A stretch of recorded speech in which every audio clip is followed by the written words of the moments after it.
Good morning. આજે આપણે chapter number 11 દ્રવ્ય અને વિકિરણનો દ્વૈત સ્વભાવ અથવા તો ચોપડીમાં ટાઇટલ છે દ્વૈત પ્રકૃતિ, બે નેચર, બે સ્વભાવ ધરાવે છે. કોણ? દ્રવ્યના બી બે સ્વભાવ અને વિકિરણના બી બે સ્વભાવ. એવો એક ચેપ્ટર નંબર 11 છે જે આપણે આજે એને રિવાઇઝ કરીશું, એટલે કે એમસીક્યુ માટે થોડાક એનો ફોર્મ્યુલા તૈયાર કરીશું, કેટલાક સૂત્રો તૈયાર કરીશું. હવે થોડીક બીજી વાત કહી દઉં તમને કે અવાજ વગેરે તો ઠીક છે. 14મું ચેપ્ટર જે સેમિકન્ડક્ટર, એની અંદર મેં જે વિડીયો મોકલ્યો એના પછી જે ક્વેરી આવી હતી એની અંદર લગભગ જે છોકરાઓએ ક્વેરી મોકલી એમાં 95% સ્ટુડન્ટ્સે ગેટની ડાઉટ મોકલ્યા હતા, ગેટવાળા જે એમસીક્યુ હતા એના. તો ગેટવાળા એમસીક્યુમાં યાદ રાખજો કે ઓર ગેટ કેટલા ગેટથી બનેલો છે, એન્ડ ગેટ કેટલા ગેટથી બનેલો છે, નેડ કેટલા ગેટનું મિશ્રણ છે, નોર કેટલા ગેટનું મિશ્રણ છે, ઘણા બધા એવા પ્રશ્નો હતા જે છોકરાઓને કન્ફ્યુઝ કરે એમસીક્યુની અંદર. તો એટલું મેં રિપ્લાય બી આપ્યા હતા, કેટલાક રહી ગયા હશે, પણ યાદ રાખજો જે વધારાના સ્વાધ્યાયમાં છેલ્લે ગેટના દાખલા મેં કરાયા હતા એમાં કોમ્બિનેશન તમે જોયું હશે કે બે નોટ એક નેન્ડનો કોમ્બિનેશન થાય તો ઓર તરીકે વર્તે, એન્ડ તરીકે વર્તે, ઓર તરીકે વર્તે. આ બધા જવાબો આપણે લાયા. તો એ જવાબમાં તમે જોઈ લો એને કે ભાઈ ઓર ગેટ આવ્યો તો કેટલા ગેટનું રિઝલ્ટ છે, આકૃતિ બનાવી જ છે ચોપડીમાં, એટલે કે એ દાખલાને તમારે ઓબ્ઝર્વ કરવા પડે. ફરી ખબર? ઓકે, હાલ મારે ટાઈમ વેસ્ટ નહીં કરું કેમ કે 11મું ચેપ્ટર બહુ મોટું ચેપ્ટર કહી શકાય. આમ તો 12 માર્ક્સનું છે જનરલ ઓપ્શન સાથે, એટલે આમાં એમસીક્યુ બહુ ભાર મૂકવાના છે તમારે. એક એક સૂત્ર પરફેક્ટ આવડવા જોઈએ. ઓકે, અને ટાઈમ વેસ્ટ ના થાય એટલા માટે કેટલીક જે ઇમ્પોર્ટન્સ આકૃતિઓ છે મહત્વની છે, ગ્રાફ વગેરે એ મેં પહેલાથી દોરીને રાખ્યા છે. તો ચેપ્ટર નંબર 11 દ્રવ્યના બે સ્વભાવ, કણ સ્વરૂપ, તરંગ સ્વરૂપ. વિકિરણના બે સ્વભાવ, કણ સ્વરૂપ, તરંગ સ્વરૂપ. દ્રવ્યનું કણ સ્વરૂપ હોય છે પણ તરંગ સ્વરૂપ સાબિત કરવાનું. વિકિરણનું તરંગ સ્વરૂપ હોય છે પણ કણ સ્વરૂપ સાબિત કરવાનું. આ સ્ટોરી આખા ચેપ્ટરની મેન છે. પણ આ ચેપ્ટરના સ્ટાર્ટિંગથી આપણે શરૂઆત કરીએ, પહેલા પેજથી રફતાર કરીએ તો કેથોડ કિરણોની શોધ થઈ, ઇલેક્ટ્રોનની શોધ થઈ, ઇલેક્ટ્રોનના વિદ્યુતભારની શોધ થઈ, ઇલેક્ટ્રોનના વિદ્યુતભાર અને દળનો ગુણોત્તર શોધાયો. બધું સ્ટોરી અપ ટુ ડેટ જે બી થઈ છે, જે થોમ્સને છેલ્લે એવું કીધું કે જે મહત્વનું ક્વોન્ટમ ફિઝિક્સની અંદર સૌથી અગત્યની કોઈ શોધ છે તો ઇલેક્ટ્રોનની. એટલે કે ચેપ્ટરની શરૂઆત થઈ ગઈ ઇલેક્ટ્રોનથી. બહુ પહેલાથી ઇલેક્ટ્રોનથી થાય છે પણ આ ચેપ્ટરમાં ઇલેક્ટ્રોનની થઈ. હવે ઇલેક્ટ્રોન છે કઈ બાજુ? એડ્રેસ. તો ઇલેક્ટ્રોન કઈ બાજુ હોય? પરમાણુની અંદર હોય, ન્યુક્લિયસની બહાર હોય. પરમાણુની અંદર ન્યુક્લિયસ હોય અને ન્યુક્લિયસની બહાર કક્ષાઓમાં ઇલેક્ટ્રોન પરિભ્રમણ કરતા હોય. પહેલી કક્ષાનું ઇલેક્ટ્રોન પ્રબળ આકર્ષણ પરથી જોડાયેલું હોય. 12મું ચેપ્ટર અત્યારે લાસ્ટ લેક્ચરમાં તમને મળે એટલે ખબર હશે. બીજી કક્ષાનું ઇલેક્ટ્રોન એના કરતા ઓછા બળથી જકડાયેલું છે. ત્રીજી કક્ષાનું એનાથી ઓછા, ચોથી કક્ષામાં એનાથી ઓછા અને છેલ્લી કક્ષાના ઇલેક્ટ્રોનને આપણે મુક્ત ઇલેક્ટ્રોન ગણીએ છીએ. હવે મુક્ત ઇલેક્ટ્રોનનો મતલબ શું થાય કે આપણે લોકો એવા માનીએ કે કોઈ ઇલેક્ટ્રોન વિશાળો કરી બહાર આવી, એવું કશું થવાનું નથી. એ ઇલેક્ટ્રોન પણ પોતે સ્થિતિ ઉર્જા ધરાવતો હોય છે, એની બી પોટેન્શિયલ એનર્જી હોય છે. એ ભલે છેલ્લી કક્ષામાં ને મુક્ત કેમ ના હોય, એ આપમેળે બહાર નહીં આવી જાય. એને બી કંઈક ઉર્જા આપવી પડશે, ઇલેક્ટ્રોનને બહાર કાઢવા માટે બી કંઈક કાર્ય કરવું પડશે આપણે. ફરી ખબર? તો હવે એના માટે એવું સમજી લો કે ઇલેક્ટ્રોનને સપાટીમાંથી મુક્ત કરવા માટે ઇલેક્ટ્રોનનું ઉત્સર્જન, પહેલું ટાઇટલ મારું સમજજો. ભાઈ ઇલેક્ટ્રોનને બહાર કાઢવાનું ટાર્ગેટ છે આપણો હાલ. તો ઇલેક્ટ્રોનનું ઉત્સર્જનનું ટાઇટલ મળ્યું તો પહેલો એની અંદર એવું આવે છે કે કાર્ય, આપણે ઇલેક્ટ્રોનને બહાર લાવવા માટે જે કાર્ય કરીએ છીએ એને શું કહેવાય? ઓછામાં ઓછું કાર્ય, અથવા તો બીજી ડેફિનેશનમાં ઉર્જા બી કહી શકાય. ઓછામાં ઓછી ઉર્જા ઇલેક્ટ્રોનને સપાટીમાંથી મુક્ત કરવા માટે કરવું પડતું ઓછામાં ઓછું કાર્ય બી શબ્દો વાપરી શકો, ઓછામાં ઓછી ઉર્જા શબ્દ બી વાપરી શકો. અને એને શું કહેવાય? કાર્ય વિધેય કહેવાય. એને શું કહેવાય? કાર્ય વિધેય કહેવાય. કાર્ય વિધેય એટલે કે એને તમારે યાદ રાખવું હોય તો 50 એને દર્શાવવા માટે વપરાય છે અને અથવા એને વર્ક ફંક્શન બી કહી શકો. હોઈ શકે એમસીક્યુમાં વર્ક ફંક્શન લખ્યું હોય, ઇંગ્લિશમાં તો ગભરાવાનું નહીં. વર્ક ફંક્શન એ જ કાર્ય વિધેય છે જેને કોના વડે દર્શાવવા? 50 હોય. તો કાર્ય ફંક્શનની વ્યાખ્યા તો તમને ખબર પડી જ ગઈ છે. કાર્ય વિધેયની તમને ખબર પડી ગઈ છે ડેફિનેશન. શું કહે છે વ્યાખ્યા? ઓછામાં ઓછી ઉર્જા અથવા ઓછામાં ઓછું કાર્ય, એના 50 કહેવાય. ઓકે, એટલે કે આટલું ઓછામાં ઓછું કાર્ય આટલું તો કરવું જ પડે ઇલેક્ટ્રોનને કરવા. હા, એનાથી વધારે ઇલેક્ટ્રોન બહાર આવશે પણ એનાથી ઓછું કાર્ય નહીં ચાલે. હવે એ ઉર્જા 50 નું જે એકમ છે એ ઇલેક્ટ્રોન વોલ્ટમાં વપરાય છે. એનું એકમ યાદ રાખજો. કાર્ય વિધેય વર્ક ફંક્શનનું એકમ ઇલેક્ટ્રોન વોલ્ટ છે. એમાં જ લખાય છે એની ઉર્જા હવે સૌથી ઓછામાં ઓછી ઉર્જા કોની હોય છે? સીઝિયમની, જે 2.14 ઇલેક્ટ્રોન વોલ્ટ, અને સૌથી વધારે પ્લેટિનમની, જે 5.65 ઇલેક્ટ્રોન વોલ્ટ હોય છે. આપણે ત્યાં MCQ બેઝ ઉપર આખું ટેબલ આપેલું છે, પણ બધી ક્યાં યાદ રાખશો? તમે બે યાદ રાખો એટલે પછી. સૌથી ઓછામાં ઓછી ઉર્જા કોનામાં વપરાય? સીઝિયમમાં. સૌથી વધારે પ્લેટિનમ. બસ ઇનફ થઈ ગયું. એટલે કે તમારે સીઝિયમમાંથી ઇલેક્ટ્રોનને બહાર કાઢવા હોય તો બહુ ઉર્જા આપવી નહીં પડતી, 2.14 ઓછામાં ઓછી કહેવાય. અને પછી પ્લેટિનમમાંથી ઇલેક્ટ્રોનને બહાર કાઢવા હોય તો તમારે આટલી બધી ઉર્જા આપવી પડે, 5.65 ઇલેક્ટ્રોન વોલ્ટ જેટલી. તો અહીંયા કાર્યવિધિ ઉપર મેં ચર્ચા કરી. એના પછી આપણે ધીમે આગળ વધીએ. તો ભાઈ સાહેબ ઠીક છે, ઇલેક્ટ્રોનને બહાર કાઢવા માટે કાર્ય તો કરવું છે, પણ કાર્ય કઈ રીતે કરીશું? તેના માટેની અલગ અલગ પ્રક્રિયાઓ હતી, જેમાં એક પ્રક્રિયા હતી તમને યાદ છે, તાપીય ઉત્સર્જન. કઈ પ્રક્રિયાથી? તાપીય ઉત્સર્જન, જેમાં આપણે 2500 થી 3000 કેલ્વિન જેટલું તાપમાન આપીને એને ગરમ કરતા હતા. ગરમ કર્યું. તાપીય ઉત્સર્જનનો મતલબ થાય કે તમે જે ધાતુમાં મુક્ત ઇલેક્ટ્રોન છે ને એને ગરમ કરો તો ઇલેક્ટ્રોન બહાર નીકળી ગયું, મુક્ત થઈ ગયું. કેટલું તાપમાન? આટલું, 2500 થી 3000 કેલ્વિન. બીજી પ્રક્રિયા એની અંદર હતી, યાદ કરો, જેને ફિલ્ડ ઉત્સર્જન બી કહેવાય અને ક્ષેત્રીય ઉત્સર્જન બી કહેવાય. જે લખવું હોય ક્ષેત્રીય ઉત્સર્જન, અથવા તો વિદ્યુત ક્ષેત્ર લગાડીને તમે ઇલેક્ટ્રોનને મુક્ત કરો. જે કેટલો હોય છે? 10⁸ વોલ્ટ પર મીટર જેટલું. યાદ રાખજો, આપણે MCQ જ કરાવું છું. આટલો વિદ્યુત ક્ષેત્ર આપવું પડે. એક તો તમે ગરમ કરો વસ્તુને, પણ ગરમ કરવાથી કંઈક લિમિટ બંધાઈ જાય. ભાઈ ક્યાં સુધી ગરમ કરશો? ડેમેજ બી થઈ શકે. ચલો એ રસ્તાને બહાર કાઢી નાખો. બીજો રસ્તો, ભાઈ બેટરી કનેક્ટ કરી દો, વિદ્યુત ક્ષેત્ર લગાવો. તો કેટલો લગાવો? 10⁸ વોલ્ટ પર મીટર. પણ એમાં બી લિમિટ બંધાઈ ગઈ કે એનાથી વધારે નહીં આપી શકો તમે. ઇલેક્ટ્રોનને બહાર કાઢવા તો પછી શું કરવાનું? તો પછી ત્રીજો માર્ગ હતો એની અંદર, ફોટો ઇલેક્ટ્રિક ઉત્સર્જન. ત્રીજો ઓપ્શન કયો હતો? ફોટો ઇલેક્ટ્રિક ઉત્સર્જન. ફરી ખબર? એટલે એનો મતલબ કે આપાત પ્રકાશ કરીને, એટલે કે પ્રકાશને આપાત કરીને પણ તમે ઇલેક્ટ્રોનને બહાર કાઢી શકો છો. ધાતુની સપાટી પર તમે પ્રકાશ આપાત કરો, લાઈટ આપાત કરતા, એના કારણે ઇલેક્ટ્રોન મુક્ત થઈ જાય છે. એટલે ઇલેક્ટ્રોનને બહાર કાઢવા માટેની 3 પ્રક્રિયા. સાદામાં સારી છે ફોટો ઇલેક્ટ્રિક ઉત્સર્જન. એટલે કે હજી એવું સમજો કે ચેપ્ટરનું જે મેઇન ટાઇટલ છે એની તરફ તો આપણે ગયા જ નથી. ઇલેક્ટ્રોનની શોધ થઈ, ઇલેક્ટ્રોન ક્યાં હતો, ઇલેક્ટ્રોનને મુક્ત કરી શકાય, કાઢવા માટે કેટલું કાર્ય કરવું પડે, અને કરીશું કઈ રીતે? તાપમાન આપીને, ક્ષેત્ર લગાડીને અને પ્રકાશ આપાત કરીને.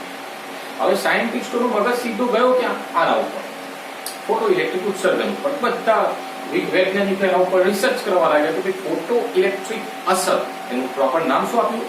ફોટો ઇલેક્ટ્રિક અસર કઈ રીતે થાય છે? તો હર્સ નામના વૈજ્ઞાનિકે પ્રયોગ કર્યો, જે ચોપડીમાં બહુ આપણે તો શું કર્યા MCQ પૂછવાનું નથી એમાંથી. પછી જે અગત્યના 2 વૈજ્ઞાનિકો છે, જેમ કે હોલવાસ અને લિનાર્ડ. આજે ફોટો ઇલેક્ટ્રિક અસરનો જે પ્રયોગ કર્યો, બંને કમ્બાઈન કર્યો છે. યાદ રાખજો, MCQ માર્ક્સ. એકલા લિનાર્ડે નહીં કર્યો, હોલવાસ અને લિનાર્ડ બંનેના કોમ્બિનેશન, એટલે બંને ઇન્વોલ્વ છે ફોટો ઇલેક્ટ્રિક અસરના પ્રયોગ માટે. ઓકે, એટલે કે ઇલેક્ટ્રોનને ઉત્સર્જિત કરવા માટે. બીજી વસ્તુ કે આપણે જે કાર્યવિધિની ચર્ચા કરતા હતા એની અંદર બી આજે લાઈટ તમે આપાત કરો છો, એમાં કહી શકો કે ઝિંક, કેડમિયમ કે મેગ્નેશિયમ જેવી ધાતુઓ હોય. કઈ? ઝિંક, કેડમિયમ અને મેગ્નેશિયમ જેવી ધાતુ. તો આમાંથી તમારે ઇલેક્ટ્રોનને બહાર કાઢવા હોય સપાટીમાંથી, તો તમારે અલ્ટ્રાવાયોલેટ, એટલે કે ગુજરાતીમાં આપણે લખીએ તો પારજાંબલી પ્રકાશ આપાત કરવું પડે છે. વિદ્યુત ચુંબકીય તરંગ જે સૂર્યનો પ્રકાશ, એના 7 પ્રકારોમાં એક હતું, યાદ છે? આવી લાઈટ પારજાંબલી, અલ્ટ્રાવાયોલેટ લાઈટ હોય છે. તો પારજાંબલી પ્રકાશ તમે આપાત કરો તો જ આમાંથી ઇલેક્ટ્રોન મુક્ત થશે. એક ચોક્કસ તમને આપી દીધું કે આ જ પ્રકાશ આપાત કરો, ઝિંક, કેડમિયમ, મેગ્નેશિયમ માટે. એ જ રીતે તમે આલ્કલી ગ્રુપમાં, આલ્કલી સમૂહમાં, જે પ્રથમ ખગોળમાં જે આવતા હોય આલ્કલી, જેવા કે સોડિયમ કહી શકો તમે, ડાયરેક્ટ સિમ્બોલ સ્વરૂપે લખીએ સોડિયમ, પછી સીઝિયમ, પછી પોટેશિયમ વગેરે વગેરે, રુબેડિયમ જે બી છે. તો આ બધા જે તત્વો છે એના માટે કયો પ્રકાશ વાપરવો પડે? દ્રશ્ય પ્રકાશ. ચલો ભાઈ, આવી MCQ છે, યાદ રાખજો બરાબર. ક્લિયર? આવી બધી ધાતુઓ હોય તો પારજાંબલી પ્રકાશ આપાત કરો, ઇલેક્ટ્રોન બહાર. આ બધી ધાતુઓ હોય દ્રશ્ય પ્રકાશ આપાત કરો, ઇલેક્ટ્રોન બહાર. ક્લિયર? ચલો ઠીક. હવે તમે જે પ્રકાશ આપાત કરો છો એની અંદર બી એક આવૃત્તિ હોય છે, જેને કહેવાય ઓછામાં ઓછી આવૃત્તિ. ઓછામાં ઓછી આવૃત્તિ, જેને આપણે શું કહીએ છીએ? થ્રેશોલ્ડ આવૃત્તિ. શું કહેવાય? થ્રેશોલ્ડ આવૃત્તિ, જેને F0 વડે લખવાના. કોના વડે લખવાના? F0. તમને યાદ છે ભાઈ, તમે સપાટી પરથી ઇલેક્ટ્રોન બહાર કાઢવા છે, તમે પ્રકાશ આપાત કરો તો એ આપાત પ્રકાશ તરંગ સ્વરૂપે આવવાનો, તો એની કઈ ફ્રીક્વન્સી, એની આવૃત્તિ હશે. હવે માની લો કે ફિક્સ કરી દો. એક્ઝામ્પલ હું તમને કીધું કે સીઝિયમમાંથી ઇલેક્ટ્રોનને બહાર કાઢવા હોય તો આપાત પ્રકાશની આવૃત્તિ 20 હર્ટ્ઝ હોવી જોઈએ. 20 ક્લાસમાં 20 કીધું 20 હર્ટ્ઝ હોવી જોઈએ. તો તમે જે પ્રકાશ આપાત કરો એની આવૃત્તિ 10 હર્ટ્ઝ હતી તો ઇલેક્ટ્રોન ના આવે, 15 હતી તો ના આવે, 18 હતી તો એ ના આવે, પછી 20 હર્ટ્ઝ થઈ ગઈ તરત જ ઇલેક્ટ્રોન મુક્ત થયા. એટલે કે જરૂરી છે કે 20 તો થવી જ જોઈએ આવૃત્તિ. એનાથી ઉપર હોય તો 20 તકલીફ નથી, પણ 20 મિનિમમ. એટલે ઓછામાં ઓછી જે આવૃત્તિઓને કહેવાય થ્રેશોલ્ડ આવૃત્તિ, જેને F0 વડે લખાય. પૂરો ક્લિયર? તો આ બધી ચર્ચા હું કોના ઉપર કરું છું? આ જે ઇલેક્ટ્રોનના ઉત્સર્જનની ચર્ચા છે. હવે ફોટો ઇલેક્ટ્રિક અસર માટે પેટર્ન બધું છે. અહીંયા સર ફોટો ઇલેક્ટ્રિક અસર, જેના પાછળ સાયન્ટિસ્ટોએ પ્રેક્ટિસ કરી, જેમાં હર્ષ જેવા વૈજ્ઞાનિકોનો બી સમાવેશ થાય છે. જો કે આપણે બે વ્યક્તિઓનો વિચાર કરવાનો છે, હોલવાસ અને બીજો લિનાર્ડ. હોલવાસ અને બીજો લિનાર્ડ, બંને પ્રેક્ટિકલ કર્યું. હવે હોલવાસમાં એમસીક્યુ કયું પૂછાઈ શકે કે હોલવાસે ફોટો ઇલેક્ટ્રિક અસરમાં કઈ પ્લેટનો ઉપયોગ કર્યો હતો? Zinc plate. યાદ રાખજો, હોલવાસે કઈ પ્લેટનો ઉપયોગ કર્યો? Zinc plate.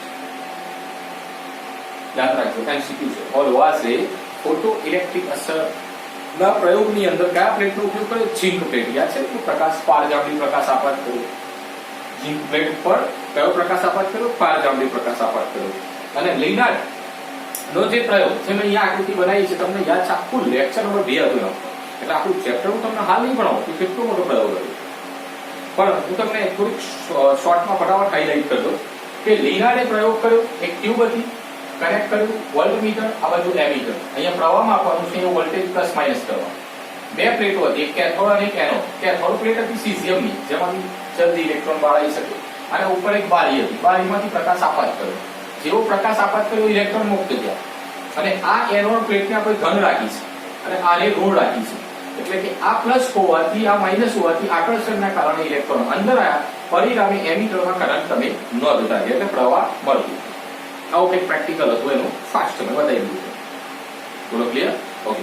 તો આ પ્રયોગ દરમિયાન એને ઘણા બધા રિસર્ચ કર્યા. કોણ? લિનાર્ડ નામના વૈજ્ઞાનિકે ઘણી બધી ફોટો ઇલેક્ટ્રિક અસરની લાક્ષણિકતાઓ, જે અગત્યની મેન હતી, બધી લાક્ષણિકતાઓ શોધી. બરાબર? તો લિનાર્ડે જે ફોટો ઇલેક્ટ્રિક અસરનો પ્રયોગ કર્યો એની અંદર સૌપ્રથમ પહેલી લાક્ષણિકતા, બહુ ટાઈમ પાસ નહીં, આખી થિયરી એક્સપ્લેન નહીં કરું, બહુ શોર્ટમાં રિવિઝન કરવાનું છે. તો હું તમને 3 લાક્ષણિકતાઓ પોઈન્ટ ઓફ વ્યૂ સમજાવી દઉં, બધા આલેખની અંદર આવી જશે. પહેલી લાક્ષણિકતા કઈ હતી? કે આપાત પ્રકાશની તીવ્રતા. આપાત પ્રકાશની તીવ્રતા, જેને આપણે શું કહીએ છીએ? Capital I. જો તમે વધારતા તમને ખબર હોય તો ઇલેક્ટ્રોન ની સંખ્યા n માં વધારો થાય, અને જો ઇલેક્ટ્રોનની સંખ્યા વધે તો સાથે સાથે ફોટો પ્રવાહ એટલે વિદ્યુત પ્રવાહ જે છે એને આપણે પ્રકાશના કારણે મળ્યો એટલે ફોટો પ્રવાહ કહેવાય. I માં પણ શું થાય? વધારો થશે. આ એની પહેલી લાક્ષણિકતા થઈ ગઈ. તમે જે પ્રકાશ આપાત કરો છો એની તીવ્રતા વધારો, ઇન્ટેન્સિટી I, તીવ્રતા કેપિટલ I વધારો. તો અહીંથી જે ઇલેક્ટ્રોન નીકળ્યા એ વધારે ઇલેક્ટ્રોન બહાર આવે છે. 5, 10, 15 માનો કે વધારે એટલે 10 ની પાવરમાં હશે કે ઇલેક્ટ્રોન બહાર આવ્યા. ચલો, જેટલા ઇલેક્ટ્રોન મેક્સિમમ બહાર આવે છે, હવે તમને ખબર છે કે આ બધું આકર્ષણ થાય છે, જેટલા ઇલેક્ટ્રોન વધારે પડતા બહાર આવશે એટલું અહીંયા કરંટ વધી જશે. એટલે કે ફોટો પ્રવાહ I માં પણ સાથે સાથે વધારો જોવા મળે છે. એટલે કે તીવ્રતામાં તમે વધારો કરો તો ફોટો પ્રવાહ I માં વધારો થાય છે. અને કેવો સુરેખ આલેખ મળે, આલેખ સમજી લો. ક્લિયર? પહેલી લાક્ષણિકતા એનો આલેખ કે તીવ્રતા વધારો તો પ્રવાહ વધે છે, I વધે તો n વધે, n વધે તો સ્મોલ I વધે. એટલે કે તીવ્રતા વધારો આપાત પ્રકાશની તો ઇલેક્ટ્રોન વધ્યા, અને ઇલેક્ટ્રોન વધ્યા તો પ્રવાહ અહીંયા વધે છે. એનો આલેખ છે. બોલો ક્લિયર? ઓકે. હવે એની સિચ્યુએશન કેવી છે કે તમે કીધું કે પ્રવાહ વધ્યો છે, ઠીક. અહીંયા માની લો કે આ ગ્રાફમાં જો I1 તીવ્રતા હતી પ્રકાશની, તો 0 વોલ્ટેજ, અહીંયા વોલ્ટેજ 0 છે. જો 0 વોલ્ટેજ પ્રવાહ ઓલરેડી મળે છે, એટલે પ્રવાહ છે. પછી તમે જેમ જેમ વોલ્ટેજ પ્લસમાં એટલે પ્લેટને વધારે પ્લસ કરો છો એમ જલ્દી ખેંચાય ઇલેક્ટ્રોન, એટલે કે ફટાફટ પ્રવાહ વધતા અમુક સમય પછી કેવું થઈ જાય? સંતૃપ્ત થઈ જાય. હવે જો આ પ્રવાહની જે સીધી રેખા છે ને, સંતૃપ્ત પ્રવાહ એટલે પ્રવાહ ના વધે. માનો કે 5 માઇક્રો એમ્પિયર હતો તો 7 થયો, 10 થયો, 15 થયો, 20 થઈ ગયો. હવે જો 20 જ રહે છે કોન્સ્ટન્ટ, તેને સંતૃપ્ત પ્રવાહ કહેવાય. પ્રવાહની એક ચોક્કસ કિંમત મળી એને સંતૃપ્ત કહેવાય. એટલે કે હવે પ્રવાહમાં કોઈ વધારો થતો નથી. બોલો ક્લિયર? પછી એ પ્રવાહમાં વધારો ના થાય તો એને વિચારવું કે પ્રવાહમાં વધારો ના થતો હોય અને મારે જો પ્રવાહમાં વધારો કરવો હોય તો પછી શું કરી શકીએ? તેને તીવ્રતા વધારી. તો I1 થી I2 કરીએ એટલે વધારે ગ્રેટર ધેન. તો તીવ્રતા વધારી તો પ્રવાહ વધ્યો. જો થોડું ઉપર જાય છે પણ પાછું સંતૃપ્ત થઈ જાય છે. હજી વધારો, હજી તીવ્રતા વધારો, પાછું સંતૃપ્ત થઈ જશે. ક્લિયર? પણ હવે એને શું કર્યું કે પ્રવાહ વધીને ભલે 20 માઇક્રો સુધી ભલે જતું હતું, પણ હવે 0 કરવા માંગે છે. તો એને શું કર્યું કે વોલ્ટેજ માઇનસમાં લઈ ગયું, આ બાજુ 0 ની તરફ લાવ્યું. તો એ ઘટતા ઘટતા ઘટતા અહીંયા આવી ગયું એટલે કદી 0 નહીં થયો પ્રવાહ. પણ એને પ્રવાહ 0 કરવા માટે વોલ્ટમીટરને નેગેટિવમાં લઈ ગયું એટલે આ બાજુ લાવ્યો. તો પછી પ્રવાહ કોઈક સમયે 0 થાય છે અને જે સમયે વિદ્યુત પ્રવાહ 0 થાય, I0 થાય, એ વખતે જે પોટેન્શિયલ હોય એને શું કહેવાય? Stopping potential. કહેવાય ને સ્ટોપિંગ પોટેન્શિયલ. જે વખતે પ્રવાહ 0 થઈ જાય એ વખતે જે પોટેન્શિયલ મળે છે એને શું કહેવાય? Stopping potential. એ બી નેગેટિવ આવે છે. હવે તીવ્રતા તમે I1 કરો, I2 કરો, I3 કરો, I4 કરો, જેટલી વધારી પ્રવાહ વધે છે નો ડાઉટ. પણ જ્યારે તમારે એની પ્રવાહ 0 કરવો હોય તો સ્ટોપિંગ પોટેન્શિયલની એક જ કિંમત આવશે જે ગ્રાફમાં તમને દેખાય છે. હજી ઉપર લઉં તો ત્યાં જ આવશે, હજી ઉપર લઉં તો ત્યાં જ આવશે, ચેન્જ રહે. તો આ બધી માહિતી આ બે ગ્રાફની સાથે આ તીવ્રતાની એક લાક્ષણિકતા તમને પરફેક્ટ સમજાવી દીધી, જે લિનાર્ડના પ્રયોગની પહેલી સફળતા છે. 3 જ પોઈન્ટમાં સીધો પ્રયોગ પૂરો કરી નાખીશ. બીજી વસ્તુ, બીજા પોઈન્ટ ઉપર ડિસ્કસ કરીએ આપણે કે એને એવું કીધું કે પ્રકાશભાઈની આવૃત્તિ f વધારતા, આવૃત્તિ f વધારતા. હવે આવૃત્તિ વધારી આપણા પ્રકાશની તીવ્રતા I નહીં, I કોન્સ્ટન્ટ અચળ, I ચેન્જ નહીં કરવાનો, f ચેન્જ કરો, f વધારે. તો એના કારણે ઇલેક્ટ્રોનની ગતિ ઉર્જા, ઇલેક્ટ્રોનની ગતિ ઉર્જા કે વધે છે. એટલે ઇલેક્ટ્રોનની સ્પીડ વધી, બરાબર? એટલે કે તમે આવૃત્તિ વધારી તો ઇલેક્ટ્રોનની સંખ્યા વધી, જે ઇલેક્ટ્રોન નીકળ્યા તો ફાસ્ટ દોડે છે, સ્પીડ વધી, ગતિ ઉર્જા ઓછી. હવે જેટલી સ્પીડ વધી જાય એમને કંટ્રોલમાં રાખવા માટે આ જે ધન પ્લેટ છે એને વધારે પોટેન્શિયલ નેગેટિવમાં આપવું પડશે. એટલે કે એની અંદર સિચ્યુએશન કેવી થાય કે જ્યારે આવૃત્તિ F1 હતી ત્યારે સ્ટોપિંગ પોટેન્શિયલ V0 હતું, પ્રવાહ 0 કરવા માટે. આવૃત્તિ F2 હતી ત્યારે પોટેન્શિયલ વધી ગયું, V02 થઈ ગયું. F3 હોય ત્યારે V03 થઈ ગયું. એટલે જેમ જેમ આવૃત્તિ વધારો છો તમે એમ સ્ટોપિંગ પોટેન્શિયલ બી એની ઋણ કિંમત એટલે કે વધે છે. જો આમાં પોટેન્શિયલ એક જ હતું, તીવ્રતા ગમે તે વધારો, પણ આવૃત્તિ વધારો તો પોટેન્શિયલ બદલાય છે, પોટેન્શિયલ બી વધે છે. સ્ટોપિંગ પોટેન્શિયલ બી શું થાય છે? વધે છે. અહીંયા લખી શકાય સ્ટોપિંગ પોટેન્શિયલ V0 પણ વધે છે. એવી ઋણ દિશામાં એટલે ઋણમાં નેગેટિવમાં વધે છે, પ્લસમાં જાય છે, માઇનસમાં. તો તમારે આને વધારે નેગેટિવ કરવું પડે તો આ વસ્તુ આ નેગેટિવ થાય તો આ નેગેટિવ વચ્ચે અપાકર્ષણ થાય. પ્રવાહ 0 કરવો હોય તો બહુ ફાસ્ટ ઇલેક્ટ્રોન હોય તો વધારે બહુ નેગેટિવ કરી નાખો એટલે દૂર જ રહી ઇલેક્ટ્રોન. એટલે ખબર હોય આખું પ્રયોગ નહીં એક્સપ્લેન કરું, હું થિયરી એક્સપ્લેન કરવા નહીં માંગતો, એમસીક્યુ બેઝ ઉપર ચર્ચા કરું તો બીજી લાક્ષણિકતા છે, અગત્યની લાક્ષણિકતા છે. તમને એમસીક્યુમાં એવું પૂછી બી લે કે આપણ પ્રકાશની તીવ્રતા વધારતા ઇલેક્ટ્રોનની ગતિ ઉર્જામાં વધારો થયો નહીં, ક્રોસમાં નહીં થાય. આવૃત્તિમાં વધારો કરતા ઇલેક્ટ્રોનની સંખ્યામાં વધારો નહીં થાય. તીવ્રતા વધે તો સંખ્યા વધે, આવૃત્તિ વધે તો ઝડપ વધે. આમાં પોટેન્શિયલ એક જ, આમાં પોટેન્શિયલ બદલાય, આમાં પ્રવાહ વધે છે.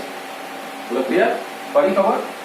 તો બે લાક્ષણિકતા. ત્રીજી તો નોર્મલ જ છે, અહીંયા લખી દઉં તો આટલામાં આવી જશે કે આ જે પ્રક્રિયા થાય છે ફોટોઇલેક્ટ્રિક અસરની જે પ્રક્રિયા છે એ 10⁻⁹ સેકન્ડ જેટલા સૂક્ષ્મ સમયમાં થાય છે. એટલે અંદર આ પ્રક્રિયા બહુ ફાસ્ટ પ્રક્રિયા છે, બહુ ઝડપી પ્રક્રિયા છે. ભાઈ તમે પ્રકાશ આપવા હોય તો આ ઇલેક્ટ્રોન 1 કલાક પછી બાકી એવું કશું થયું 10⁻⁹ સેકન્ડ 0.00001 -9 છે. આટલા સેકન્ડમાં ઇલેક્ટ્રોન ફટાક લઈને બહાર સવારે એટલી સ્પીડમાં બહાર જાય છે. એટલે બહુ ફાસ્ટ પ્રક્રિયા કહેવાય. તો 3 એની જે લાક્ષણિકતાઓ અગત્યની હતી એની ગ્રાફ સાથે તમને વસ્તુ સમજાય. ઓકે, જે ગ્રાફ નીચે રહે છે તો સાહેબ આ ગ્રાફ શું કહેવા માંગે છે? એની અંદર એવું છે કે ચલો ઠીક, તમે આવૃત્તિ વધારી તો શું વધે છે? પોટેન્શિયલ વધે, ટોપિક પોટેન્શિયલ બી વધે. પણ તમે જ્યારે આવૃત્તિ F1 વાળો પ્રકાશ આપાત કર્યો, માની લો કે ઇલેક્ટ્રોન જ બહાર આવે, એમ તમે પહેલા જ કીધું કે આવૃત્તિ કઈ હોવી જોઈએ, થ્રેશોલ્ડ, ત્યાં સુધી બહાર નહીં આવે. તો શરૂઆતમાં જ્યારે તમે આવૃત્તિ રાખી ઇલેક્ટ્રોન બહાર નહીં આવે તો પોટેન્શિયલની તો કોઈ જરૂર જ નથી, ઝીરો. પછી જેવો ઇલેક્ટ્રોન બહાર આવશે તો પોટેન્શિયલની જરૂર પડશે ને, એટલે કે ચોક્કસ થ્રેશોલ્ડ આવૃત્તિ પછી પોટેન્શિયલની જરૂર પડે છે. તો આવૃત્તિની સાથે પોટેન્શિયલમાં વધારો થાય, પણ ક્યારે? થ્રેશોલ્ડ આવૃત્તિ પછી, પહેલા નહીં. એટલે આ જો સ્ટ્રેટ લાઈન જ ગ્રાફ છે પણ થોડુંક આગળ છે. કેટલી આવૃત્તિ? F0 છે, થ્રેશોલ્ડ આવૃત્તિ. એના પહેલા સ્ટોપિંગ પોટેન્શિયલની શરૂઆત થશે નહીં. ઓકે, તો બધા ગ્રાફ, આખો પ્રયોગ લિનાર્ડનો અને જે હોલવાસ લિનાર્ડના કોમ્બિનેશનથી આખો પ્રેક્ટિકલ કયા બેઝ ઉપર હતો? ફોટો ઇલેક્ટ્રિક અસર, એક જ અસર. ફોટો ઇલેક્ટ્રિક અસરનો મતલબ કે ઇલેક્ટ્રોનને બહાર કાઢવા માટેની પ્રક્રિયા, બસ. હવે તમને એમ થશે કે સાહેબ ચેપ્ટરનું નામ અલગ છે ને ઘણી ખ્યાલો છે. હવે ચેપ્ટરમાં એવું કહે છે કે આ ફોટો ઇલેક્ટ્રિક અસરની જે ઘટના છે એમાં એક વૈજ્ઞાનિક આવ્યો, આઈન્સ્ટાઈને એવું કીધું કે તમે જે પ્રકાશ આપાત કર્યો, એ આપાત પ્રકાશને વિકિરણ કહીએ છીએ આપણે. વિકિરણ પ્રકાશ છે તો વિકિરણ જ કહેવાય. એ વિકિરણ તરંગ સ્વરૂપે જાય, તરંગ સ્વરૂપે. તો આ બધી લાક્ષણિકતાઓ ખોટી પડી જશે, આઈન્સ્ટાઈન કહે છે. એટલે કે આઈન્સ્ટાઈને એવું કીધું કે તમે જે પ્રકાશ આપાત કર્યો, હવે આઈન્સ્ટાઈન આવી ગયો, આપણું ચેપ્ટર અહીંથી ચેન્જ. આઈન્સ્ટાઈને કીધું કે તમે જે આપાત પ્રકાશ કરો છો, આપાત પ્રકાશ, એ આપાત પ્રકાશ વિકિરણ સ્વરૂપે નથી, ફોટોન સ્વરૂપે છે. કયા સ્વરૂપે છે? ફોટોન સ્વરૂપે. એટલે કે પ્રકાશ જે આવે છે તરંગ સ્વરૂપે નહીં, કણો આવે છે, ટુકડા આવે છે. ફોટોન એટલે કણ કહેવાય, વાસ્તવિક કણ છે, ટુકડા, પેકેટ છે. અને ફોટોન સ્વરૂપે આવે. કયા સ્વરૂપે આવે? ફોટોન સ્વરૂપે. આ પ્રકાશ સીધો આવ્યો અને આ પ્લેટની અંદર ઇલેક્ટ્રોન હતા, એને આવીને ટકરાયો, ટુકડા આવ્યા, ઇલેક્ટ્રોનને ટકરાયા. ફોટોન ઇલેક્ટ્રોનનું સંઘાત કહેવાય, અથડામણ કહેવાય બંને. ફોટોન પ્રકાશમાંથી આવ્યો અને ઇલેક્ટ્રોન કાઢવો જોઈએ, બંનેને અથડાયા અને અથડામણના કારણે ઇલેક્ટ્રોન બહાર ફેંકાયા ગતિ ઉર્જાની સાથે. તો ફોટોન સ્વરૂપે આપાત થાય છે. આવું આઈન્સ્ટાઈને કીધું. તો આઈન્સ્ટાઈને એક સરસ મજાનું સમીકરણ આપ્યું, યાદ રાખજો.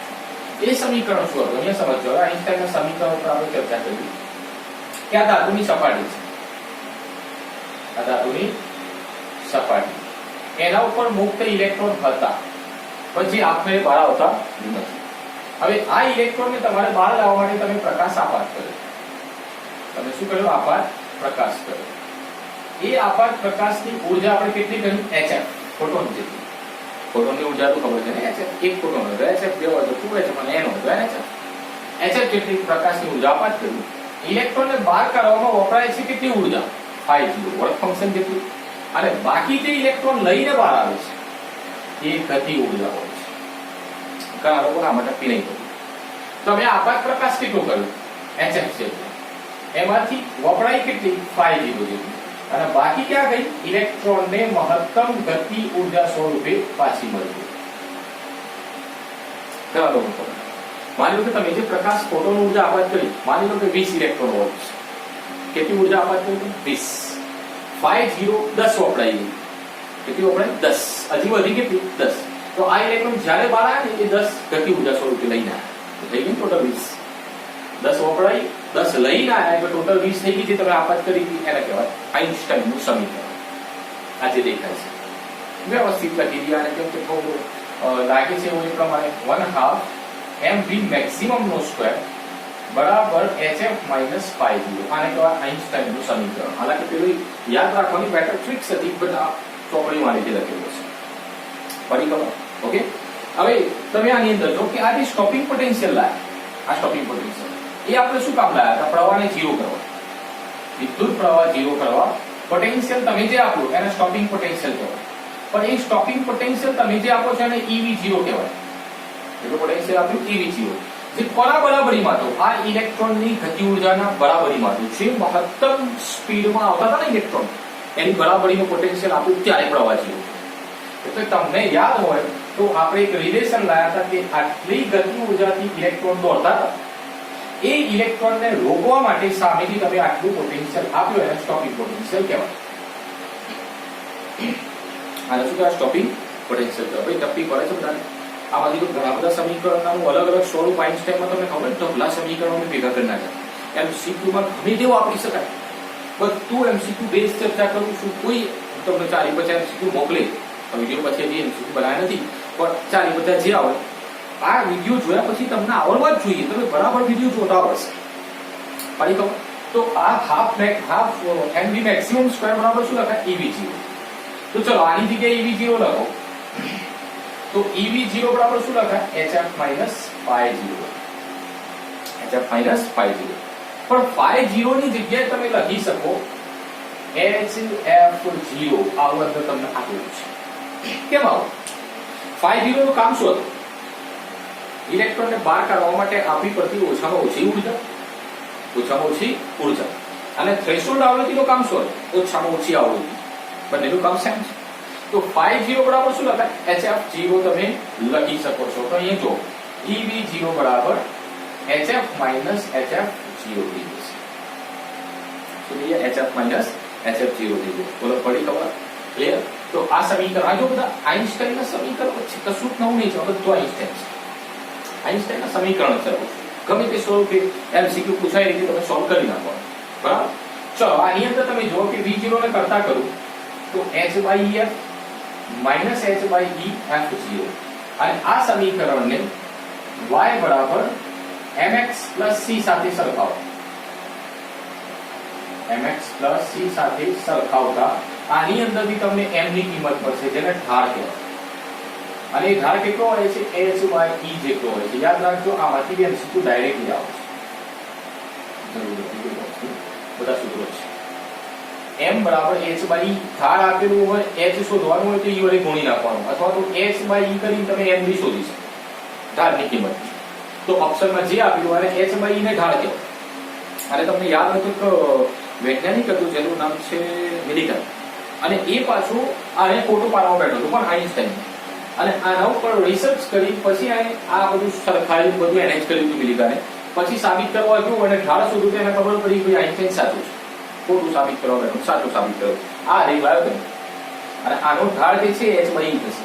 આ V0F નો આલેખ કહેવાય. V0F નો આલેખ આજે પાછળ છે ને આખું C છે અચળાંક.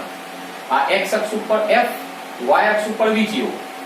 F V0 દેખાય અને આ H/E એનું ઢાળ છે. અહીંથી તમે આમ ઢાળ બનાવો કે m બીજા બરાબર તો એનું ઢાળ થઈ જાય H/E જેટલું. ફરી ખબર? રેડી બસો? મજા તો આવે ને? આઈન્સ્ટાઈનના સમીકરણનું કામ બરાબર તોડ કાઢું છું. ફરી ખબર? હવે આખા સમીકરણમાં એક ચર્ચા મેં નહીં કરી કે તમને MCQ માં એવું કહે છે તરંગ લંબાઈ લાગે છે લેમ્બડા, તો તમારે HC બાય લેમ્બડા લખવું પડે અથવા તો થ્રેશોલ્ડ તરંગ લંબાઈ લાગે છે તો HC બાય લેમ્બડા 0 પણ લખી શકો. તો એટલે આ સૂત્રમાં EV0 બરાબર HC બાય લેમ્બડા બી લખાય માઇનસ HC બાય લેમ્બડા 0 પણ લખી શકાય. આપાત પ્રકાશની તરંગ લંબાઈને લેમ્બડા કહેવાય અને થ્રેશોલ્ડ તરંગ લંબાઈને લેમ્બડા 0 કહેવાય. તો ઓછામાં ઓછી તરંગ લંબાઈ થ્રેશોલ્ડ છે તો વધારેમાં વધારે ઓછામાં ઓછી આવૃત્તિ થ્રેશોલ્ડ છે તો વધારેમાં વધારે તરંગ લંબાઈને થ્રેશોલ્ડ તરંગ લંબાઈ છે લેમ્બડા 0. MCQ માં બરાબર મગજમાં ફિટ રાખજો. ફરી ખબર? હવે આના ઘણા બધા સ્વરૂપો મેં તમને લખાયા હતા. હું ડિટેલમાં નહીં જતો. આમાંથી કોઈ MCQ પૂછાય આવૃત્તિ લાવવા માટે થ્રેશોલ્ડ આવૃત્તિ લાવી છે, સ્ટોપિંગ પોટેન્શિયલ લાવવું છે, ગતિ ઉર્જા લાવી છે, સ્ટોપિંગ પોટેન્શિયલ ગણવાનું છે, ફોટોનની ઉર્જા લાવવાની છે, વર્ક ફંક્શન phi0 લાવવું છે, ઢાળ શોધવો છે. MCQ ફરી ખબર? તો આ ત્યાં આઈન્સ્ટાઈનની ઇક્વેશન. પછી આઈન્સ્ટાઈને કયો સ્વરૂપ કીધો? ફોટોન સ્વરૂપ. તો ફોટોનની ચર્ચા આપણે કરીએ તો ફોટોનની અંદર એની ઉર્જા પહેલા ફોટોનની ઉર્જા કેટલી હોય? E બરાબર hf. એક ફોટોન હોય તો hf અને n ફોટોન હોય n ફોટોન માટે લખવું હોય તો શું લખાય? E બરાબર nhf. યાદ રાખો E બરાબર nhf લખાય. પછી એનું વેગમાન ફોટોનનો વેગમાન જેને P બરાબર શું કહેવાય? hf/c થાય. કેટલો થાય? hf/c થાય. એ ખબર પડે ને? ઓકે. પછી ફોટોનના દળની વાત કરીએ આપણે. દળ જેને આપણે m કહીએ છીએ. તો આઈન્સ્ટાઈનના સમીકરણ E બરાબર ડેલ્ટા mc², m બરાબર E/c², E બરાબર hf થાય. તો અહીંયા દળ કેટલો થઈ જાય? hf/c² થઈ જાય. કેટલો દળ થાય? hf/c². સાથે સાથે એક વસ્તુ યાદ રાખજો કે ફોટોનનું સ્થિર દળ m0 બરાબર હંમેશા 0 હોય છે. ફોટોનનું સ્થિર દળ m0 બરાબર હંમેશા શું હોય 0 હોય છે. બોલો ક્લિયર? ફરી ખબર? તો m0 શું હોય 0 હોય છે, સ્થિર દર છે. આ ફોટોનના ગુણધર્મો લખાવું છું તમને, કેમ કે આમાંથી MCQ પૂછી શકે, વેગમાન કે દર કો, ઉર્જા કો, સ્થિર દર કો, આ બધું પૂછી દે. સાથે સાથે જ્યારે ફોટોન ઇલેક્ટ્રોન સાથે અથડાય, ફોટોન ઇલેક્ટ્રોનની અથડામણ થાય, ભાઈ અથડામણ કઈ બાજુ થાય છે તો ખબર પડી ને. આપાત પ્રકાશ ફોટોન સ્વરૂપે આવે છે, તે ટુકડા આયા અંદર કોના સાથે અથડાવાના? ઇલેક્ટ્રોન સાથે. અથડામણ દરમિયાન ઉર્જા અને વેગમાનનું સંરક્ષણ થાય છે. ઉર્જા અને વેગમાનનું સંરક્ષણ થાય છે. સંરક્ષણ થાય છે. તો આ બધી વસ્તુને કોના માટે લખી? ફોટોન માટે. દર છે, વેગમાન છે, સ્થિર દર છે અને આ સંરક્ષણ થાય છે. આ બધી જ પ્રોપર્ટી છે. એની MCQ માટે તમારે પ્રોપરલી યાદ રાખવું જ પડશે. બરાબર? ક્લિયર? તો અહીંયા આઈન્સ્ટાઈનનું પિક્ચર બંધ કરી. હવે તમે પિક્ચરના આ ચેપ્ટરના ટાઇટલમાં ચેપ્ટર કે વિકિરણના બે સ્વભાવ. તરત તો ભાઈ પણ આ ભાઈ સાથે નવું કીધું કણ સ્વરૂપ. એ કણ સ્વરૂપ ચર્ચા કરતા કરતા કરતા ફોટોન સ્વરૂપ તમે મળી ગયા તો ચેપ્ટરનો એક ટાઇટલ તો પછી વિકિરણના બે સ્વભાવ હોય છે, તરંગ સ્વરૂપ, કણ સ્વરૂપ, ફિનિશ થઈ. રેડી? હવે ચેપ્ટરના બીજા ભાગમાં આવી ગયા દ્રવ્ય. તો એક વૈજ્ઞાનિક આવ્યો જેનું નામ છે ડી બ્રોગલી.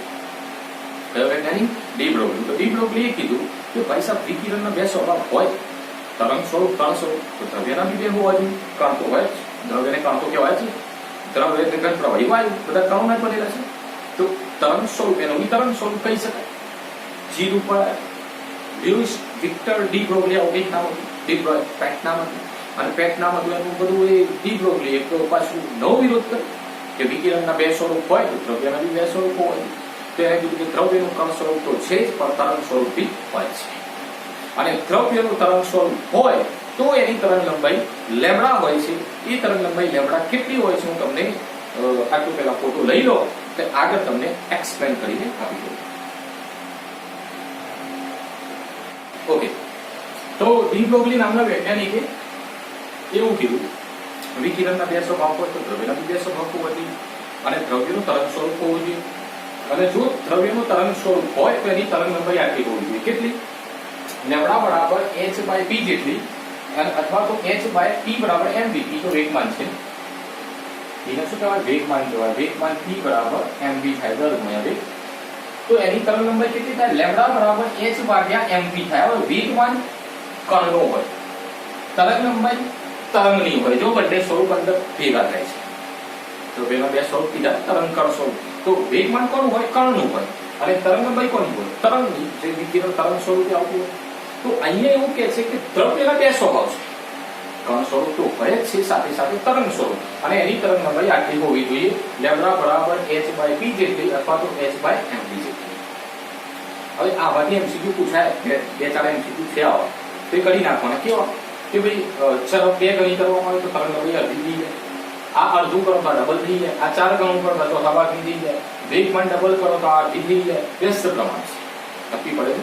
એટલે કે વેગ શોધવાનો હોય, તરંગ લંબાઈ શોધવાની હોય, વેગમાન આપેલું હોય, તરંગ લંબાઈ શોધવાની હોય. એટલે કે શોર્ટમાં આ સૂત્રથી MCQ પૂછાય વેગ, વેગમાન, તરંગ લંબાઈ રિલેટેડ ડી બ્રોગલી શબ્દ હોય તો MCQ આ સૂત્રથી સોલ્વ કરી નાખવાનું. બસ બીજી કોઈ માથાકૂટ આપણે કરવી નથી. પડી ખબર? ઓકે, આગળ વધીએ આપણે. તો તમે ધ્યાનથી જુઓ તો ગતિ ઉર્જાનું સૂત્ર શું થાય? ગતિ ઉર્જા K બરાબર 1/2 mv² થાય. આને m વડે ગુણી નાખો અને m વડે ભાગી નાખો તો આ શું થઈ જાય? K બરાબર ઉપર થઈ જાય m², v² અને નીચે થઈ જાય 2m. તો mv બરાબર p થાય તો અહીંયા થઈ જાય p² ભાગ્યા 2m. તો ઇન શોર્ટ p² બરાબર શું લખાય? 2mk લખાય. p² બરાબર શું લખાય? 2mk. તો p બરાબર થઈ જાય √2mk. તો આ બધા સૂત્રો MCQમાં ડાયરેક્ટ તમે વાપરી શકો, યાદ રાખજો. એવું નહીં કે આપણે પ્રોપર આ સૂત્ર યાદ રાખવાનું. ચલો, આ તરંગ લંબાઈનું જે સૂત્ર છે લેમ્ડા બરાબર h ભાગ્યા આ p ની જગ્યાએ શું લખી દો? √2mk. રેડી? તો આ રિલેટેડ બી પૂછાય તો BMC આ સૂત્ર છે.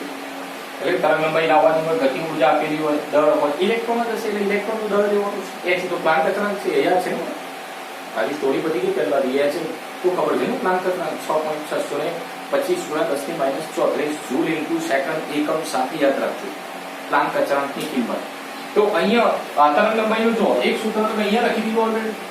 આ તરંગ લંબાઈનું બીજું સૂત્ર છે. હજી તો કેટલા આવશે સૂત્ર હજી આગળ બનાવવાનું છે. બરોબર, ક્લિયર? પડી ખબર? ઓકે. હવે જો આ k ની જગ્યાએ આ તો 1/2 mv મેક્સિમમ સ્ક્વેર છે ને ગતિ ઉર્જા, એની જગ્યાએ તો ev0 લખાય. યાદ છે ને? એટલે કે k ની જગ્યાએ શું લખાય? k બરાબર 1/2 mv મેક્સિમમ સ્ક્વેર બરાબર ev0 લખાય. તો લેમ્બડા શું થઈ જાય?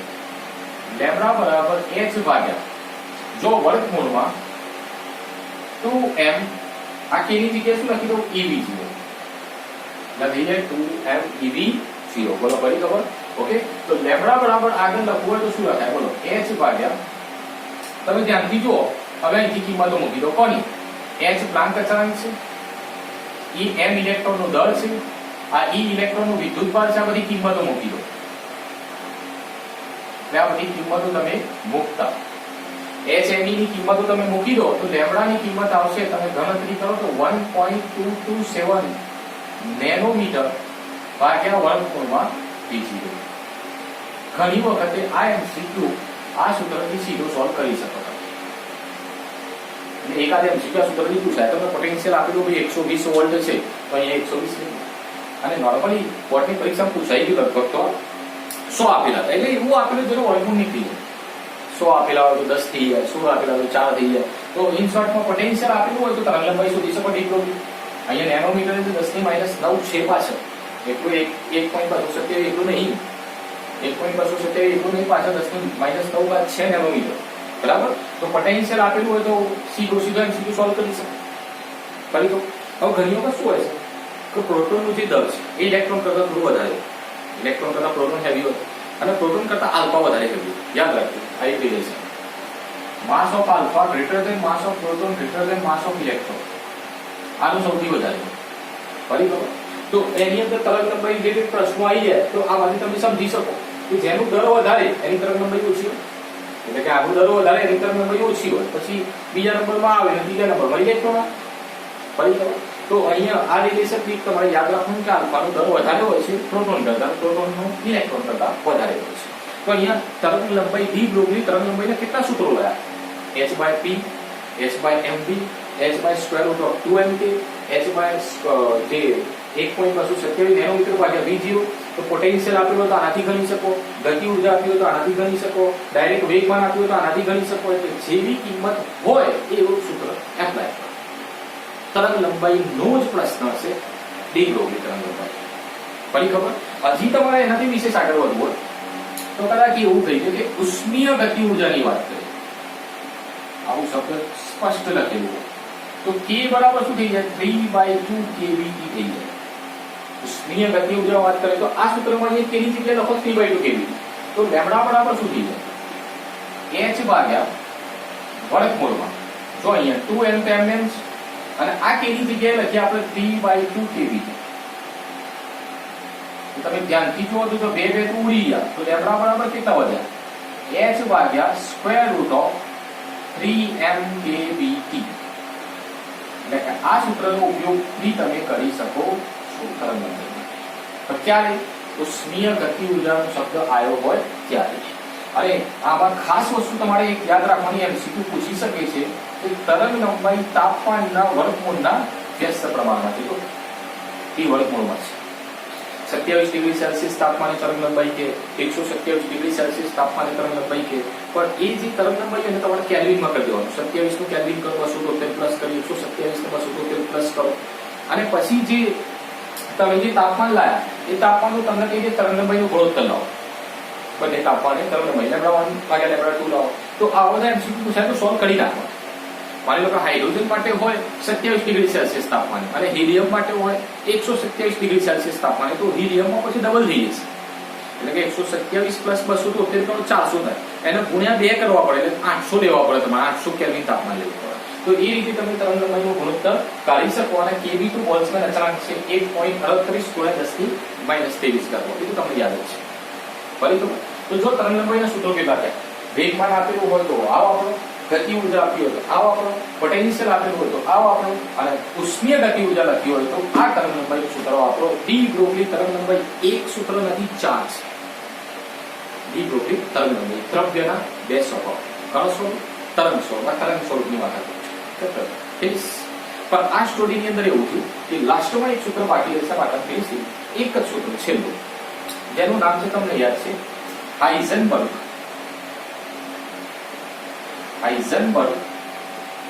નો અનિશ્ચિતતાનો સિદ્ધાંત હાઇઝનબર્ગનો અનિશ્ચિતતાનો સિદ્ધાંત યાદ છે ને આવું રૂપે છેલ્લે ભણ્યા હતા કયો સિદ્ધાંત યાદ કરો delta x into delta p approximate કોના જેટલી કિંમત h કાઢી દીધી હવે ડેલ્ટા x એટલે શું કહેવાય ડેલ્ટા x ને કહેવાય સ્થાનમાં અનિશ્ચિતતા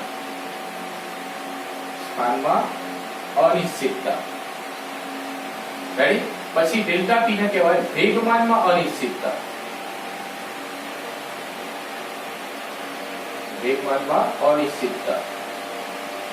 એટલે એવું સમજી લો કે સ્થાન ચોક્કસ ના હોય તો ડેલ્ટા x કહેવાય વેગમાન ચોક્કસ ના હોય તો ડેલ્ટા p કહેવાય અને h કટ નો મતલબ થાય h ભાગ્યા 2π લખીએ h ભાગ્યા 2π એના સૂત્રને હજી થોડું વ્યવસ્થિત લખીએ તો delta x into delta p બરાબર h ભાગ્યા 2π પણ લખી શકાય ઘણી વખત એમસીક્યુમાં વેગમાનની અનિશ્ચિતતા શોધવાનું કે તો h ભાગ્યા 2π ડેલ્ટા x તો નીચે ઉતારો તો ડેલ્ટા x તમને આપેલા છે સ્થાનમાં નિશ્ચિતતા તમને આપેલી હશે રકમમાં h ભાગ્યા 2π તો અચળ જ છે તો ડેલ્ટા p વેગમાનમાં અનિશ્ચિતતા શોધવાની છે એમસીક્યુ સોલ્વ થઈ જશે પણ ઘણી વખત એવું કે વેગમાં અનિશ્ચિતતા કે તમે વેગમાં તો એ વખત તમને સર વેગના સૂત્રમાં છે કે છે બતાવું ડેલ્ટા x ઇન્ટુ વેગમાને શું કહેવાય m ઇન્ટુ v કહેવાય તો m ઇન્ટુ ડેલ્ટા v કરી શકો તમે બરાબર h ભાગ્યા 2π તો વેગમાં અનિશ્ચિતતા લાવવાનું છે તો ડેલ્ટા v ને કરતા કરો તો h ભાગ્યા 2π m ઇન્ટુ ડેલ્ટા x કરીને તમે વેગમાં અનિશ્ચિતતા શોધી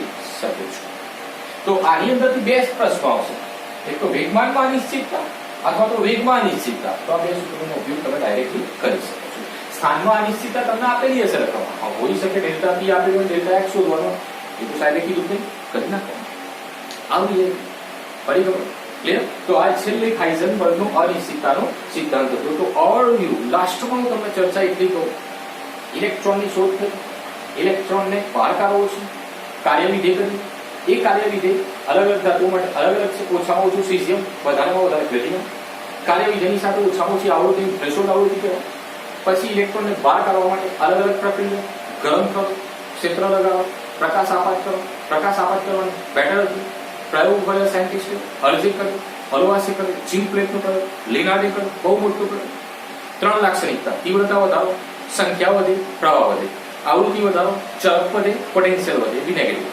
અને 10⁻⁹ સેકન્ડમાં પ્રક્રિયા બહુ ફાસ્ટ થાય છે અને આપાત પ્રકાશની આવૃત્તિ ઓછામાં ઓછી થ્રેશોલ્ડ આવૃત્તિ જેટલી હોવી જરૂરી છે અલગ અલગ આલેખો સમજાયા પછી એ ચર્ચાની અંદર શીખ્યો ફોટો ઇલેક્ટ્રિક અસર સમજાવતા આઇન્સ્ટાઈન આઈને શીખ્યું કે આપાત પ્રકાશ વિકિરણ નથી તરંગ નથી ફોટોન છે તો એની ઉર્જા hf છે તો એક આઇન્સ્ટાઈનનું સમીકરણ એના અલગ અલગ સ્વરૂપ જોયા એમાંથી ઘણી બધી કિંમતો તમે શોધી શકો છો એની સાથે સાથે એની અંદર ઢાળ લાવ્યો મિલકત h/e જેટલું એમાંથી MCQ પૂછાઈ શકે છે પછી ડી બ્રોગલીએ એને કીધું એવું ફોટોનના ગુણધર્મો આયા કે ફોટોનના અલગ અલગ ગુણધર્મો મેં તમને સમજાવી દીધા પછી ડી બ્રોગલીએ કે નહીં વિકિરણના બે સ્વરૂપ એનાથી બે સ્વરૂપ હોવા જોઈએ તરંગ સ્વરૂપ હોવું જોઈએ તરંગ લંબાઈ આટલી હોવી જોઈએ એ તરંગ લંબાઈની સ્ટોરીમાં વેગમાન હતું વેગમાનની સાથે mv તો આમાંથી ઘણા બધા પ્રશ્નો છે સાથે સાથે ગતિ ઉર્જામાં ઉતર્યા તો વેગમાનનો નવો સૂત્ર આવે જે અંદર એડ કર્યો તો તરંગ લંબાઈનો બીજો સૂત્ર મળે આમાં ગતિ ઉર્જાની જગ્યાએ ઈવી જો મૂક્યા તો પોટેન્શિયલના સ્વરૂપમાં મળે જો ઉષ્મીય ગતિ ઉર્જા હોય તો બોલ્ટ્ઝમેન અચળાંક એટલે તાપમાનના સ્વરૂપે મળે અને લાસ્ટમાં હાઇઝનબર્ગનો અનિશ્ચિતતાનો સિદ્ધાંત તો ઓબ્વિયસલી આ ચેપ્ટરના જેટલા બી સૂત્રો જેટલા બી ફોર્મ્યુલા જે મેન હતા ફિનિશ કર્યા તો જ્યારે MCQ મોકલું તો બહુ ફાસ્ટ ના કરો ઉતાવળ ના કરો ગભરાવો નહીં કરો એનું સોલ્યુશન જુઓ એકવાર જાતે ટ્રાય કરો ના ખબર પડે તો એને અન્ડરસ્ટેન્ડિંગ કરવાનો પ્રયત્ન કરો ફોર્મ્યુલા બેઝ ઉપર કયો ફોર્મ્યુલા એપ્લાય કરો કઈ કઈ કિંમત આપી છે પછી એને કેલ્ક્યુલેશન કરવાનો પ્રયત્ન કરશો તો આવડી જશે શોર્ટ આમાં ચેપ્ટર તમને થોડું હાઇલાઇટ હોવું જોઈએ મગજમાં એવું કે પહેલી વાર ચેપ્ટર જુઓ પર તકલીફ પડવાની છે ચેપ્ટર મગજમાં થોડું હોવું જોઈએ તો ઝડપથી તમને આવડી જશે અને જલ્દી MCQ તમને આવડવા જોઈએ હા જે ડાઉટ છે હું પછી જે પાછળના આ બધા જે મેન ચેપ્ટર જે MCQ બેઝના બાકી છે બધા પતી જાય પછી છેલ્લે હું ડાઉટ સોલ્યુશનના અલગથી વિડીયો બનાવીશ 10 ડાઉટ હોય બધા ભેગા કરીને રાખવું નથી પછી સોલ્વ કરી દઈશ. બરાબર. પણ હાલ પૂરતું જે ચેપ્ટર ચાલે છે એના રિલેટેડ એમસીક્યુ હું તમને મોકલું છું સોલ્વ કરતા. હું તમને 40 એમસીક્યુ એક લેક્ચરમાં કરાવું એનાથી બેટર છે કે 400 એમસીક્યુ તમે સોલ્વ કરી શકો એવા ફોર્મ્યુલા કરો તો બેસ્ટ વિડીયો છે. અને હોઈ શકે તમને વિડીયોમાં 100% ખબર પડી જશે. ના પડી હોય તો ફરીથી વિડીયો જોજો, અને પડી હોય તો મને મેસેજ ખાસ લખજો કે સાહેબ ખબર પડી. તો આ રીતે તૈયારી કરતા રહેજો. ચેપ્ટર નંબર 11 દ્રવ્ય અને વિકિરણનો સ્વભાવ. ઠીક છે. નેક્સ્ટ લેક્ચરમાં બીજું ચેપ્ટર 10 લઈને આપણે આગળ વધીશું.